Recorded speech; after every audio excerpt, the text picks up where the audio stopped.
ৰাহুল তাতে মোবাইলটো আছে দেচোন। কি বে তোৰ ইমান দেৰি হ'ল যে আহোঁতে আজি? মই ভাত খাই ল'লোঁ হা, তই যাই কেনে খাই ল'বি, মই বাঢ়ি থৈ দিছোঁ। আৰু এইটো কোন? ভোক লাগিছে ব'লা মোৰ লগত আহা।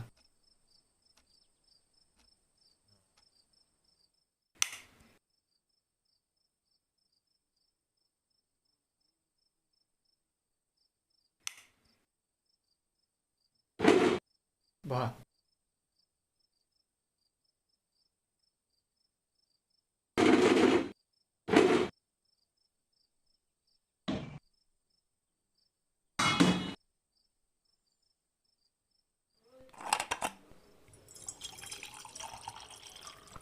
খোৱা।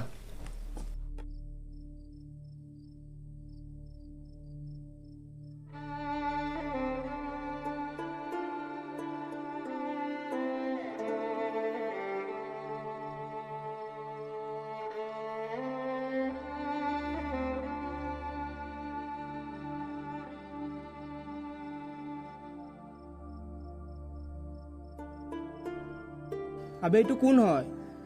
ক'ৰ পৰা আনিছ ইয়াক?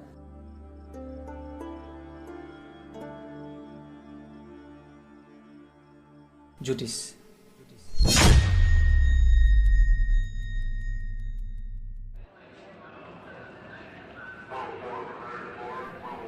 সি গুৱাহাটীত নতুনকৈ আহিছে।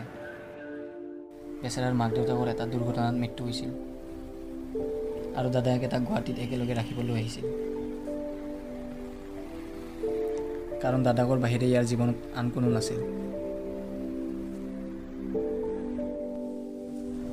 মাক বাপেকৰ মৃত্যুৰ পিছত দাদাকে আছিল একমাত্ৰ মৰম কৰা মানুহ। সি যি বিচাৰে দাদায়েকে তাকেই দিছিল, কিন্তু দাদাকজনৰ এটা বেয়া স্বভাৱ আছিল। সি আছিল এটা জুৱাৰী।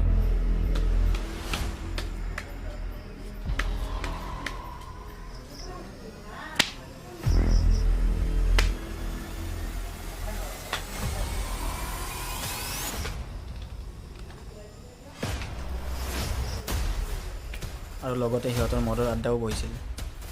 নিচাত কেতিয়া কি হেৰুৱাই একোৱে খবৰ নাছিল।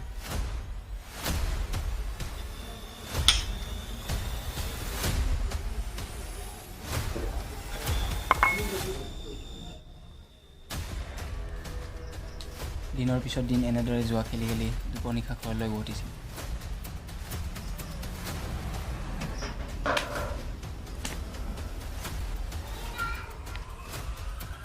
ৰাতি কিমান খেলি কিমান টকা হেৰুৱাই একো খবৰে নাছিল, কেৱল খেলাৰ নিচা।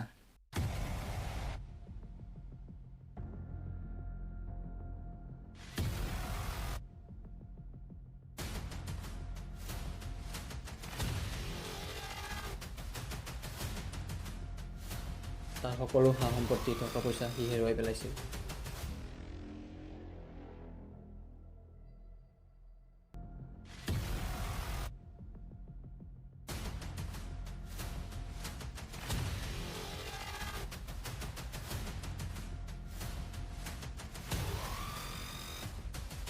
আৰু এনেকৈ এদিন নিজৰ সকলো হেৰুৱাই আত্মহত্যাৰ নিচিনা এটা পথ বাছি লৈছিল।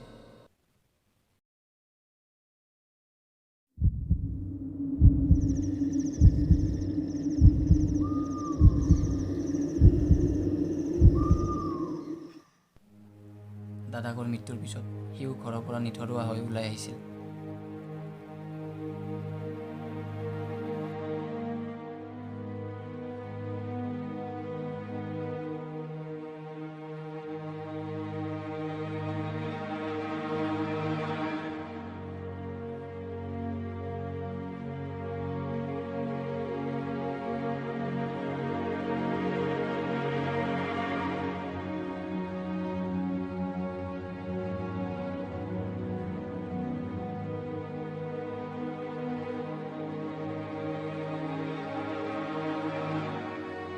থাকিব ঠাই নোহোৱাৰ বাবে সি মন্দিৰত ৰাতি কটাইছিল।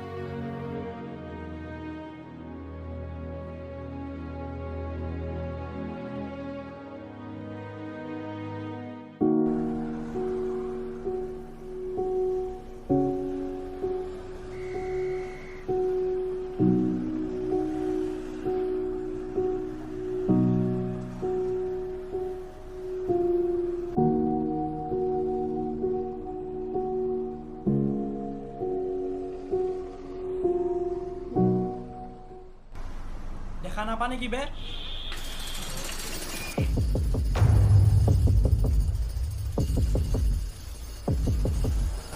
কিয় মাৰি আছো ইয়াক দেখা নাপায় নেকি চকু নাই দিয়া হ'ব দিয়া বাদ দিয়া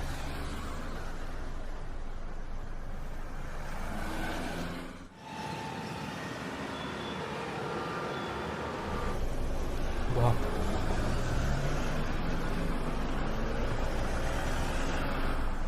কথা কথা মোৰ ঘৰ নাই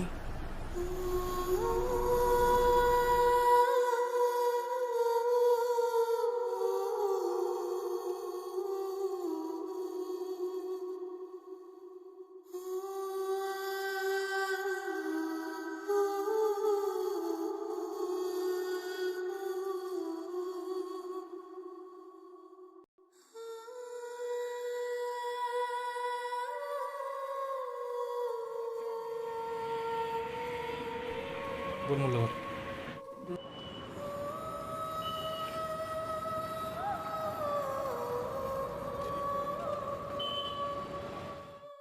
ৰ'বাচোন মই এটা ফোন কৰি লওঁ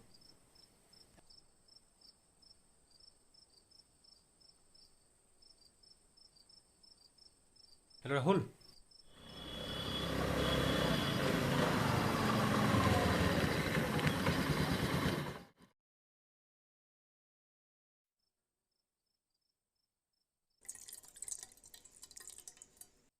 কিন্তু ই থাকিব ক'ত ক'ত থাকিব আৰু আমাৰ লগতে থাকিব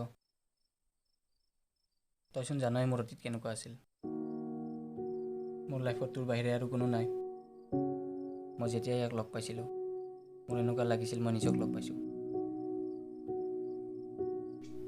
ই আমাৰ লগতে থাকিব আজিৰ পৰা ভাইটি হিচাপে